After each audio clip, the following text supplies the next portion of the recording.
Coucou la team, c'est Locan et bienvenue dans cette vidéo qui va être rapide dans laquelle on va voir comment faire un carrousel pour Instagram via Pixelmator Pro sur votre Mac. Ça se présente très simplement avec une photo qui va être trop large et qui prend en fait deux photos. Et quand vous allez scroller, il n'y a pas de différence entre les deux, c'est réellement une photo large envoyée sous la forme de deux photos. Et c'est profondément sexy, si vous voulez partager plusieurs photos, vous allez pouvoir intégrer une photo large avec davantage de détails au milieu de certaines photos qui seront carrées. Dans la série sexy, je trouve que ce nouveau plan est quand même pas mal non plus. J'aurais peut-être dû fermer la fenêtre derrière, vous me direz ce que vous en pensez dans les commentaires. Pour la suite de cette vidéo, je vous propose de vous partager l'écran de mon MacBook Pro, donc évidemment on va plus être en 16/9 dans cette vidéo, mais ça vous permettra de voir l'entièreté du processus. On va partir sur le principe d'un carrousel qu'on va faire au format carré, et Instagram demande des images en 1080 pixels pour ne pas les défoncer. Donc ce qu'on va faire, c'est très simple, on va créer ici un custom preset, donc le mien est déjà fait de mon test précédent, de 2160 par 1080, on va faire donc 1080 de haut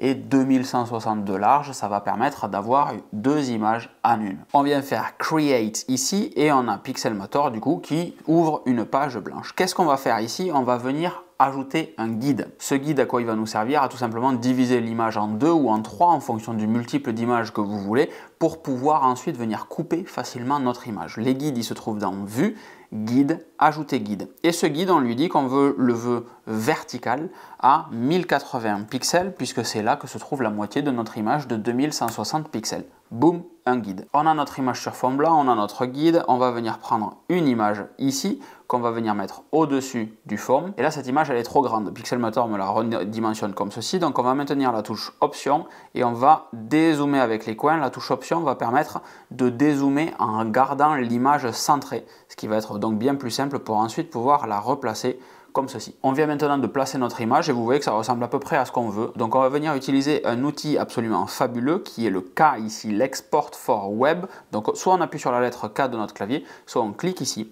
Et cet Export for Web va nous permettre de faire des slices, des parts de l'image qu'on veut. Si on veut être sûr de bien découper notre image, on va dézoomer un petit peu et moi j'aime bien venir la chercher comme ceci et vous voyez que le slice, pouf, va venir s'aligner au guide du milieu. Je lâche ici et j'ai mon slice 1.